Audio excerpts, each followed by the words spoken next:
anybody who's not seen it, Leveling Up the Doctor on YouTube, like and subscribe. What did you think of that last? Did you watch the one yesterday? Yes, I did. What did you think to it? Try a little something different. What you mean with voiceovers and little clips and warning people before you get naked and stuff like that? Yeah. I don't think you should warn people. I think you should just do it. Boom. Just once. You know, like that subliminal messaging. Just flash it up in between a second. For like the smallest possible time period I can. Yeah, exactly. Just like, oh. And then people are going to be like, what have I just seen? And then they're going to be pause it. They're going to be stopping. They're going to be rewind it more. Yeah. And that's it. This is the game, isn't it? You know, we're in YouTube now. You're a YouTube sensation. This is how we get them. Definitely not a sensation. It's a sensation. I don't think you should warn people. I just think you should do it. Hey, that video is done all right compared to the average video. Just looking at the statistics, it's got one more view than usual based on this time period. Can't complain at that. That's it. It's you're on way to the top. You're on the way to the top. 175 subscribers now. To be fair, your goal is to get more than Matt. Once you've got more than Matt, it's big time. Then it's very serious then. But yeah, so yesterday was completely out of it. Oh yeah, I want to talk to you about that. I'm going to chastise you for eating a full tub of ice cream. That's not okay. I actually didn't eat the full tub. I left about 50 grams of it. But yeah, I got a new low weigh-in today after that. I think yesterday morning, I had a new low weigh-in. And then, do you know those days where you're just out of it? And so it took me a long time to train, but then the training I did, I think because my head wasn't right, and because it was taking me so long, things were moving quite well. And so my stiff leg deadlifts, last week I did 120 for 6, and that was decent, about an RP 7 or 8. And this week, logically, I should have done 125, probably. Don't know what I was thinking. I had just finished sumo deadlifting, and I just didn't take the plates. I didn't take all the plates off. I just left 140 on, and then I did the set. But you know, like during the set, I got about 3 or 4 reps in, and I just kind of thought to myself, this is hard. But then I was like, but maybe it's just because I'm knackered. Like, it's in my head, it's fine. So I finished the set. I watched it back. It was a proper 9 to 10 RPE. Like the last rep or two, when your legs start juddering, but like still held a good position and everything, so that was fine. And then I did the leg press rather than the hack squat, because having put so much stress through my back, I thought I'll change it to the leg press, keep a bit of pressure off. Actually, that ended up being worse because I had to load up so many plates on the leg press that picking up the 20 kilo plates and putting them on the machine was more faffy than if I'd have just hack squatted with a reasonable amount of weight instead. That was fine. I walked home. Yesterday I got nearly 20,000 steps done. And then, food-wise, I actually ended up on less than what would be maintenance calories, even after I had just about the full tub of ice cream. So all that combined, I woke up today with a new low weigh-in. So it's the first time I've been under 84 kilos now. So now we're talking in years, not just before the Leveling Up the Doctor. So I was about 84 point something before I gained weight. So now I'm like back to below where I was before doing all this. So the things that I've been thinking with the training moving forwards, really, really happy with the upper body. I've made one change. So generally speaking, new training block, I give myself the first week as like a semi-intro week. Second week is where if I need to make any changes, I can make some changes. 9 times out of 10, I don't need to now because I'm doing the same training block that I've been doing all year. But each block anything that's been a bit stale or caused any issues or whatever, I've just changed. So like little things like instead of doing incline dumbbell flies, change to flat dumbbell flies, see how that progresses for a few months or whatever. But the one thing upper body that I've changed is I did have a flat dumbbell press on today's session. Today's session, I've got a time to get it done, so it needs to be quicker. And I've been finding that my pecs are actually getting sore now from the other training I'm doing, which I'm really happy about. But the flat dumbbell press is just not worth it. The amount of time it takes to get ready and the actual weights that I can use. So I just swapped that to doing some parallel press-ups. Still get the same sort of reps, and it takes about 10 seconds to set up. Just pick the parallel bars up and do that. So that's the only change with the upper body stuff.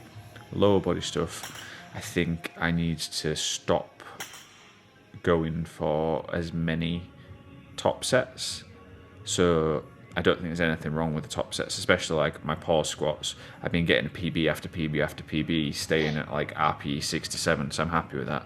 But like yesterday's session, the sumo deadlifts and then the stiff leg deadlifts, I think I might back off the weight a little bit, rack up a little bit more volume, because like I mentioned to John when I sent that picture today, he said about needs more biceps, and I say, yeah, it's right, but when I'm in a deficit, I'm not going to be gaining any muscle or barely any muscle, not a noticeable amount. So it's silly to push so hard in a deficit. Like, still should push hard, don't get me wrong, but like, say that 140 set with stiff leg deadlifts, in a gaining phase, that would have been the right move, but in a deficit, probably what would have been better was doing 125 for a couple of sets of 6 instead. So that was all that. And then the ice cream was because a bit behind on my calories for the week, to be fair. And then Rach went to York yesterday, and the big Tesco's in York, they sell the best dairy-free ice cream, which is the Ben & Jerry's peanut butter flavour. So the shops near us have got Ben & Jerry's dairy-free cookie dough, which is good, but the peanut butter one is as good as the non-dairy free ones, as the normal ones. So then we've got that, and generally speaking, I only have it when I can have the full thing in one serving, because I know that for me, I'm likely to want to eat it. But yeah, so I had most of that last night. I'll probably have the rest of it tonight. The nutrition's been good, steps is fine. Just yesterday was knackered, and then actually, please tell me stop if I'm just rambling. I might just use this for the Leveling Up the Doctor video, rather than re-recording any of it. I'm just going to use this clip. So then the next thing, since I'm already talking about this, is what I'm going to do is change my work days around, because I've been noticing I've already made it so that I train on the weekends now. So that gives me back some time during the week. So I've got 3 training sessions to do during the week. Generally speaking, get to the gym around 11. If there's clients in between 11 and 12, depending on the client, I will wait until 12. Maybe if they're a bit more nervous in the gym, not used to it, don't want loud music and whatever, I'll wait till they're done training, train at 12. If not, train at 11, have something to eat, and then work the afternoon, something to eat, work on the night. We've been finding more recently, after training, it's taking too much energy out of me. So then the afternoon, and even some of the evenings, it's taking me a couple of hours to do what would take me an hour to do. So I'm going to change my training to the afternoon, so I can get a good 3-4 hours working on the morning. So then even if the evening hour or 2 isn't as productive, I've at least had a good solid block. And because the training as well, it's training to maintain muscle, not to gain muscle, so it doesn't need to be as hard. And so that's where I'm at with that as well. And then that's it. That's the update. That's how I'm doing. Just under half a kilo down, which is bang on target for what it should be if you do the maths, which is nice to see. So if we go off the maths, I should have dropped 0.429 kilos this week. On average, I have dropped 0.43 kilos. So can't complain at that at all. Next week, I should on average drop 0.427 kilos. So we'll see if that happens.